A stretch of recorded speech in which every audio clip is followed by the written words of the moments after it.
আজ চলে এসেছি রুই মাছ আর টক দই সর্ষে দিয়ে রান্না করব। শুভ সকাল, নমস্কার বন্ধুরা, মৌসুমী ঘরকন্যা একটি ছোট্ট ব্লগে আপনাদের স্বাগত। সকালবেলা চলে এসেছি রান্নাঘরে, যে রুটি করে নিয়েছি, ডিমের পোস্ট, তার উপরে আরেকটা রুটি চাপা দিয়ে দিলাম। এইবার এটাকে টক দই আর টমেটো সস এই দিয়ে খেয়ে নেব। সকালের জলখাবার হচ্ছে এই। তারপরে দুপুরের আয়োজন সবটাই আপনাদের সঙ্গে শেয়ার করব। ধরনের তুলসী পাতার অভাব নেই আমাদের বাড়িতে, লাগাতে হয় না। আচ্ছা, চলে এসেছি রান্নাঘরে।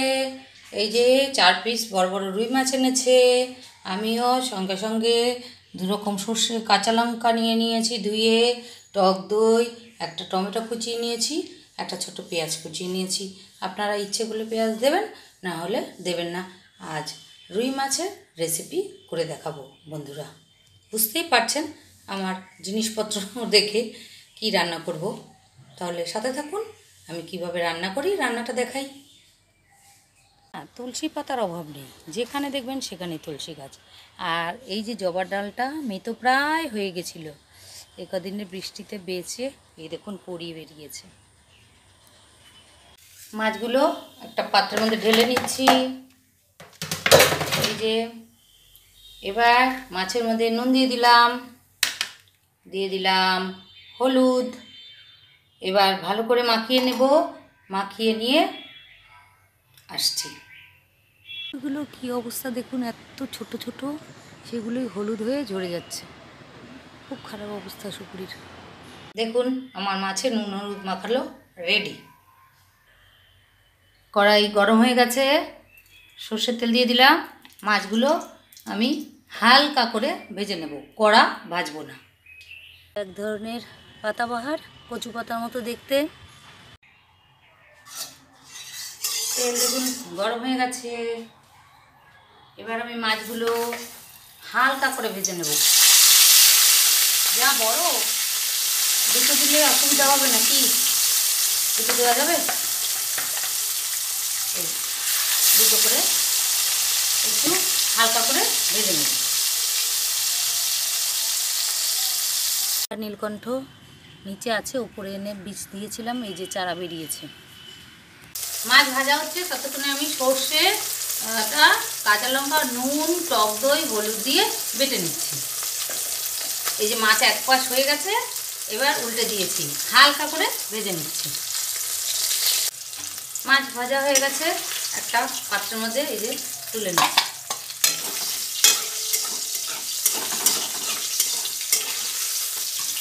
বুঝি না, এত সুন্দর করে মাছ করি, তেল গরম করি, তাও যেন লেগে যায়। রান্না ভুলে যাচ্ছি নাকি? আর দুটো মাছও আমি ওরকমভাবে ভেজে নিচ্ছি।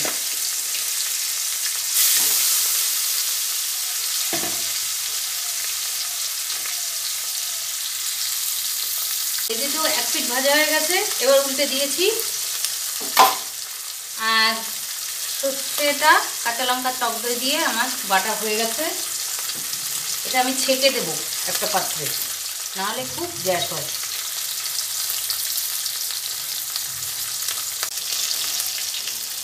মাছ আমার পুরো ভাজা হয়ে গেছে, এবার আমি এই যে তুলে নিলাম। এই যে 4 পিস মাছ, এত বড় মাছ এক পিস খাওয়া যায় না, বিশাল বড় বড় মাছের নিচে। এবার এই দেখুন সর্ষেটা ছেঁকে এই যে খোসা বেরিয়েছে, শিলনোড়ায় বাটলে হয়তো এতটা বেরোয় না। এবার আমি এই যে একটা পেঁয়াজ কুচিয়ে রেখেছি, এটা দিয়ে দিচ্ছি। আপনারা পেঁয়াজ চাইলে দিতে পারেন, নাও দিতে পারেন। আমি দিই মাছে, যে মানে সর্ষে দিয়ে করি বা পোস্ত দিয়ে করি, আমি একটু পেঁয়াজ দিই। এবার পেঁয়াজটা ভাজা ভাজা হবে। আজকে আবার কোথায় যেন মাইক বাজছে সাইডে, কপিরাইট আছে কিনা কে জানে। আবার বাঙালির আমাদের সারা বছর 12 মাসে 13 পার্বণ। বিশ্বকর্মা পূজা হয়ে গেল, আজকে আবার মাইক বাজছে দেখি সাইড দিয়ে, জানি না কি হবে। পেঁয়াজটা একটু ভাজা হবে। সাইডে গান হচ্ছে, একটুখানি করছি। এই যাতে হুয়ে লম্হো যারা ঠেরো যারা ঠেরো। এইবার পেঁয়াজ ভাজা হয়ে গেছে, এবার দিয়ে দিলাম টমেটো। গান পারি না, আমি তো বাথরুম সিঙ্গার। ওই একটু রান্না করতে করতে ঠোঁটনারা, বুঝলেন? কেউ হাসবেন না। আর এইটুকু গান দিলাম, যেন কপিরাইট দেবেন না। ইউটিউব ফেসবুকের কাছে অনুরোধ, একটু তো ইচ্ছে করে মাঝে মধ্যে একটু গান চালাই। দেখুন পেঁয়াজ টমেটো নরম হয়ে গেছে, আর এই দেখুন কি দারুণ লাগছে। এই যে সর্ষে ছেঁকে রেখে দিয়েছি, এবার এই সর্ষে ছেঁকা জলটা দিয়ে দিচ্ছি, আর বাটিটা ধুয়ে অল্প করে দেবো।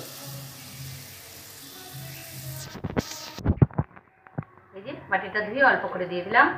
নুন তো সর্ষে বাটার মধ্যে দেওয়া আছে। কাঁচা লঙ্কা তো 7-8টা দিয়েছি, আর হচ্ছে কারণ কাঁচা লঙ্কা আজকাল ঝাল না। আর এই দুটো কাঁচা লঙ্কা জল দিয়ে ভালো করে ধুয়ে দিয়ে দিচ্ছি।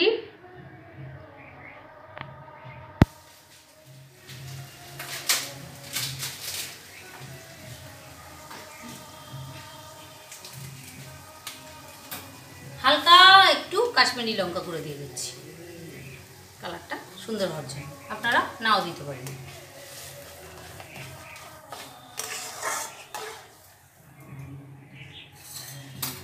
আর দেব একটু কাঁচা তেল,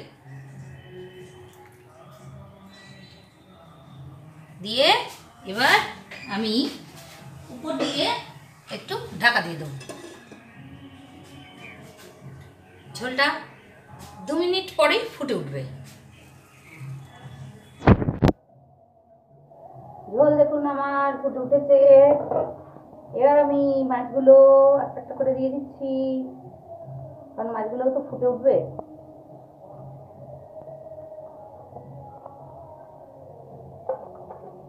এবার সুন্দর করে ফুটিয়ে নেব।